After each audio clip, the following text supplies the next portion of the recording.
welcome to another episode of Clearing with Kate. I am your host, Kate.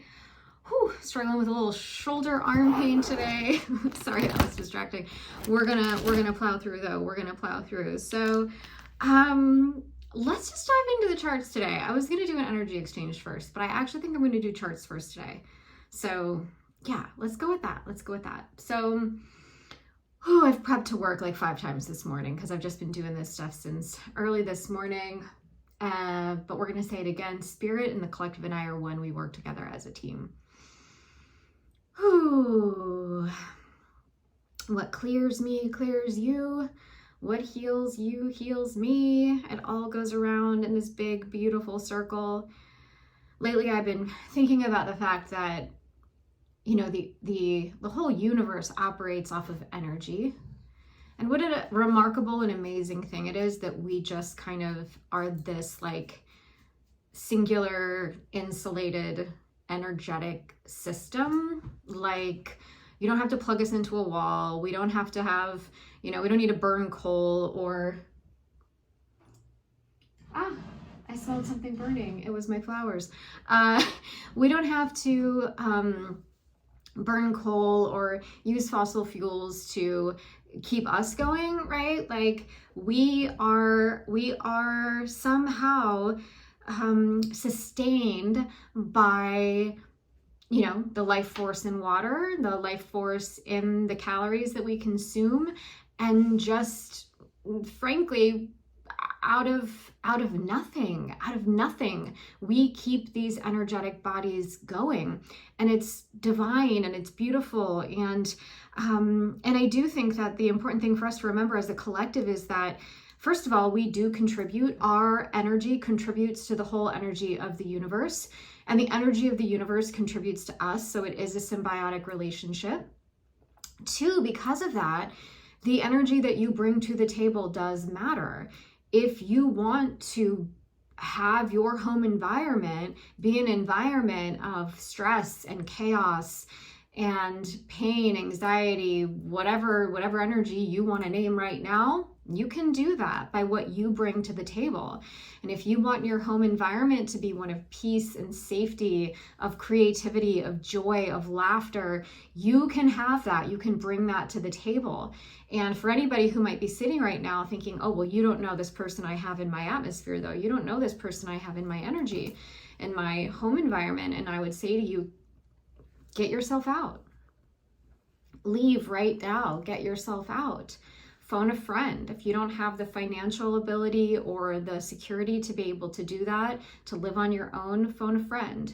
Move back in with your parents. I don't even know. Go be a full-time member on a conservation corps crew or on a cruise ship and live where you work.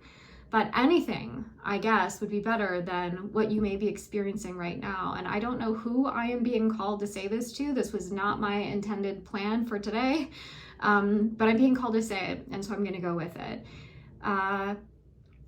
So heart of the message, moral of the story is we are energetic beings who are somehow divinely functioning without needing to be plugged into the system, and yet we are influenced by and can influence the things around us. And so let's be really, really cautious what we give our energy to, what we receive from the environment around us, and be really, really cautious too about the influence of conscious mind programming, of the things that are being spoken in our world and being spoken in the spaces around us, as well as on our phones. I had a very clear download last night after an incredible healing session with an insanely beautiful, wonderful human named Amber over on the East Coast. And afterwards, I had just some incredible moments of clarity and insight. And one of those things as I was laying in bed, looking at some of the struggles I've been having at my full-time job, has been around engagement. The engagement we are seeing or not seeing from the human beings that we employ at my work, and the human beings that I interact with via my work, who are not necessarily employees, but the work that I do involves a lot of humans. and Spirit just really laid it on my heart that the crux of this problem is our cell phones and our technology. And Spirit laid it on my heart that if we really want to change the world, we have to get off of our phones. And I know that's so funny because I'm somebody who's sitting here on my phone, recording this message, talking to you on your phone. And I felt like what I heard was when we are using our phones as a method of connection and communication, they are in their highest good. They are in their highest glory. That's what they're there for. When we are using our phones to disengage, separate, and lose connection, that's when it becomes problematic. When we allow our phones to be methods and devices of control and disingenuous influence. So I think of those out there who are trying to influence us to believe that we are not good enough, unworthy, which then influences us to spend our money, i.e. give our money to them by means of making us now suddenly think that we are beautiful and worthy because we have bought, the latest thing. And I by no means am against buying beautiful things. I love beautiful things and I buy beautiful things all the time. Hey, look, I'm wearing this sweater. I have my rings. I have my pendulums. I do that. And when we do that from a space of lack and when we do that from a space of not believing in ourselves, that is when there becomes a major issue. And that is where addictions come in and being magnetized to things that are not in our highest good. And the phones and the reprogramming that our phones are doing to us around what it's like to connect to people is again this balance of good and bad. It's connecting us to amazing people in New Jersey who have these beautiful skills and these beautiful gifts that you benefit from. And it is also getting in the way of our young people learning actual appropriate social skills of what it's like to interact with someone in person, to have a conversation. It is preventing their growth in that area because they don't need to do it when they're just staring at their phones. In Oregon, we just passed a law allowing us to prevent students from having cell phones in school from bell to bell. And I think it's a really great positive step forward because we do not need those things in our classrooms. We need to be connecting to our fellow humans and learning about them and ourselves. I think there's so much social awkwardness right now and so many, honestly, even some icky things happening in social interactions, in part because we do not understand each other anymore, because we only now have the context of this screen to understand others. And it has not been helpful for us. So I'm getting off my soapbox now. I am stepping back from that diatribe and we are moving forward with this clearing. So Spirit, something you brought forward for me in this message today. And so we're going to check in on what the heck that might be about. And if there's anything here in our charts that is relating to this and how we might be able to draw it forward, bring it to light, and then hopefully clear it and resolve it. Greed. Greed came up a number of times in the last 2 weeks in different ways. Certainly, I think we had one energy alchemy clearing where greed came up. So Spirit, are we operating inside of greed when it comes to our cell phones and in these conversations I'm having? Yes. And what percentage is this benefiting us? 0%. So it moved all the way down. This is where my 0 is at. If you're watching on a screen, my 0 is down here. My 100 is up here.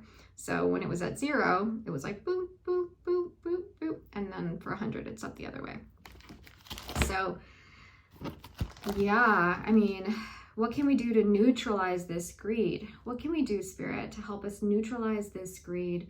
What is going on here? So is this 10A or is it, yeah, 10A, okay. So we're going to chart 10A. What can we do to help neutralize this greed? Okay, is that toxic dreams or belief of beliefs? Old wives' tales. So it's so funny this came up earlier today. So we clear all old wives' tales, all outdated stories, all the outdated belief systems, all of the things that told us who and what we were supposed to be. We clear superstition. This came up for me earlier. We clear superstition. We clear misguided beliefs. Old wives' tales, right? It's like, maybe there's a kernel of truth in that old wives' tale. And yet it's still misguided and it isn't actually leading us into the place that we need to be. So we clear that now. What else can we do? What else can we do? Refining consciousness, refining consciousness, refining consciousness. This is chart 20 and SRT. Additional programs type 1 and 2 at the 1 level. Oh, so let's just say this is what it says is the establishment of creative programming that must take place to harmonize with all levels of soul at the 1 level.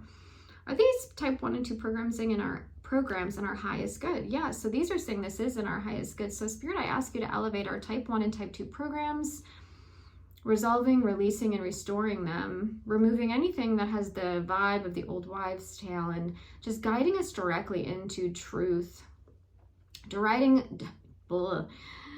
and directing us into the moral of the story. The moral of the story is what I'm asking for all of us to have access to now. Not the old wives' tale, but the moral of the story, exposing again that seed, that nugget of truth inside of those things, but removing all of the fluff and the conjecture and the telling of the yarn over and over again. It's like playing telephone, right? Where the first thing that was shared, the seed of the story, is the thing that is right and true and accurate. But in old wives' tales and in all of this programming that we have, it's passed on and it's passed on and it's passed on and it's passed on until it loses very much the essence of truth. And those can be especially confusing, right? When something is just a flat out lie, it's almost easier to recognize it than when something has a seed of truth that you know is in there. You can feel it. You can feel the seed of truth. Oh, so we clear that now. Yeah, I've really struggled with that in my life because I can usually see the seed of truth in something. And so I want to stick with it and I want to dig for that seed of truth and I want to find it. And yet, unfortunately, sometimes that seed of truth is so deeply buried that sometimes it's better actually to just say, Spirit, clear it. I don't need this. I don't want to have interest in this. Please draw me to the truth in another way. Blocks from God over sons, the blocks to our learning process. We just say, Spirit, clear it. Clear all blocks to our research. Clear all blocks to our hunting down and finding the information, and draw us into a space of curiosity where we're actually interested in researching and finding the truth. We're no longer satisfied with settling for the first thing that we hear or that first and only opinion. We are open to other opinions, other stories, other options so that we can use our discernment. We can use our discernment to say, yes, this is in our highest good. This is not in our highest good. Here's the truth. Here's the truth. Here's the truth. And then we can finalize this process, refining it down into the wholeness of what is our truth that we are moving forward with. Our little book of wisdom, right? Like I see this little pocketbook with all of our truths and all of our wisdoms. And it's really simple. It's like, I see it as like this tiny little leather bound or whatever bound notebook that just has bullet points of truths. You don't need all the tales. You don't need all the stories. We are not Hans Christian Andersen and the Ugly Duckling or the Snow White or the princess or whoever we don't need all of those stories. We don't need all of those details. We need the bullet points of truth. And then we get to build our story and our life off of those bullet points. We do not need to mimic and mirror any story, any old wives' tale, any outdated belief system. We get to, again, it's the seed, it's the kernel that we then build our story around. All right, anything else here that we need to know, to see, to resolve, to shine a light on, to bring forward? What do we got here? All right, and identification. So there's a program of identification. Is this program in our highest good or not serving us? It's not serving us right now. Do you want to give me information about this identification? Identification with what? Self-punishment. So there's identification with self-punishment here. This also came up earlier in a clearing that I was doing with someone. So, there's a lot of religious programming. There is a lot out there that encourages and supports self-punishment. It is the energy of let me, I don't want to say the wrong word and I'm not finding the right word, I don't think at the moment, but basically it's like, let me prostrate myself and whip my own back. And the more stripes that I have on my back, the more jewels I'll have in my crown in heaven. And we release ourselves from that story. There may be a time and a place where there was a sacrifice that needed to happen, but Christ, Spirit, whoever took on that sacrifice. That sacrifice has already been made. That sacrifice has already been done. You do not need to sacrifice yourself for some greater good, for some greater glory, in order to prove yourself, in order to prove you're worthy, in order to prove that you deserve to walk through the gates of heaven. Whew. I accept this for myself as well. This one is for all of us who grew up in the church and who still love many, many, many of the concepts and the vibes that is brought forth in the church, at least how they used to be or wanted to be. You know, I think there was some malintent that sometimes happens when humans get involved in something, but when you break it down and you go to just the spirit of the thing, you know, the spirit of the message of, you know, we have all sinned. We are all creatures of duality. We all have a shadow side and a light side. And we are all forgiven for our shadow and loved for our light. And we are loved for our shadow and maybe forgiven for our light, right? Like, I don't know. Yeah, and the question is, can you love yourself for your shadow and for your light? Can you love yourself for who you truly are? And how much are you loving yourself right now? Let's go back to the beginning of this clearing. How much are you loving yourself right now when your choices are choices that are committed acts of self-punishment? How many of the choices that you're making in your life right now are committed acts of self-punishment? Do you wake up every day hating your job but going anyway? Do you wake up every day being hurt by your spouse but staying in that situation anyway, keeping your voice quiet, not defending yourself? Are you still prostrating yourself before your mother or your father? Are you still allowing yourself to be used, taken advantage of, abused? How many times a day do you betray yourself? How many times a day do you do something that you know goes against what is in your highest good here and now? That is the identification of self-punishment. That is the operating system of self-punishment, and it is pointless.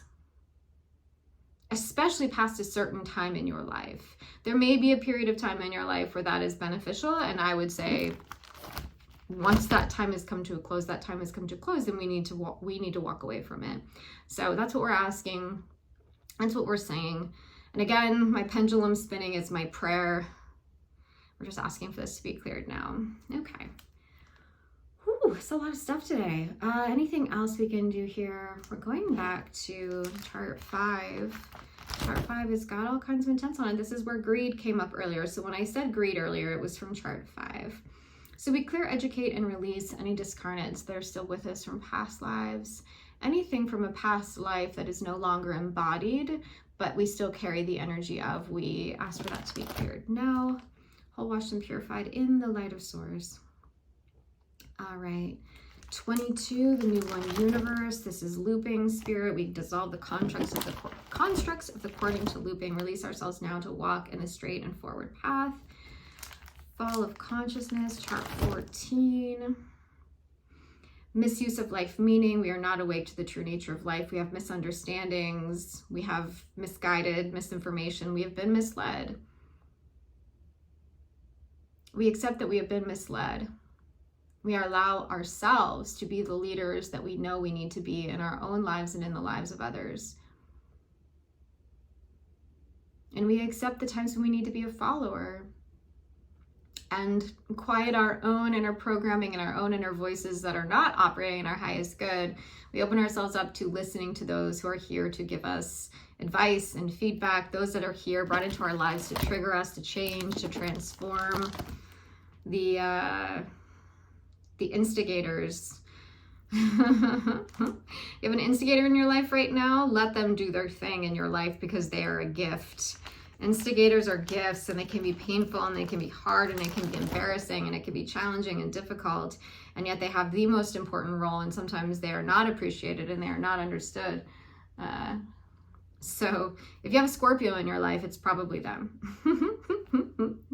Or maybe a Sagittarius. Desire to suffer. So we clear the belief that suffering is necessary and that it pleases God. If you feel so called, you can say right now, I know and trust, believe that suffering does not please God. Like when you say that, my suffering does not please God, like that feels true, right? That doesn't feel like a lie. At least it doesn't for me. Like when I say my suffering does not please God, I'm like, oh my gosh, that feels so true. Yeah, that feels so true for me. Hopefully it feels true for you as well. My suffering does not please God. Anything else we can do for the collective? 10D, getting in that 20-minute territory, but we're clearing it today. I don't know.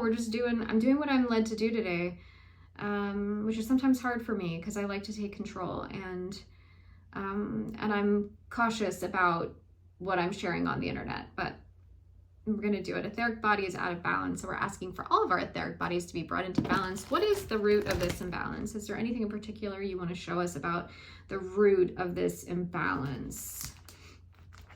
Let's succeed. That's interesting.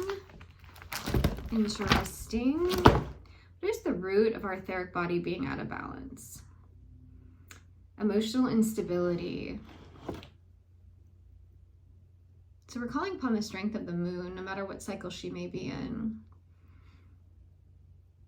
The queen of emotions. When we are tapped into the light side of our moon sign, it can give us so much strength and power and authority to know how to respond and react in situations so that we don't get drawn into emotional instability. Emotional instability is when things occur where we are not tapping into our powers and our gifts, our emotional powers and gifts.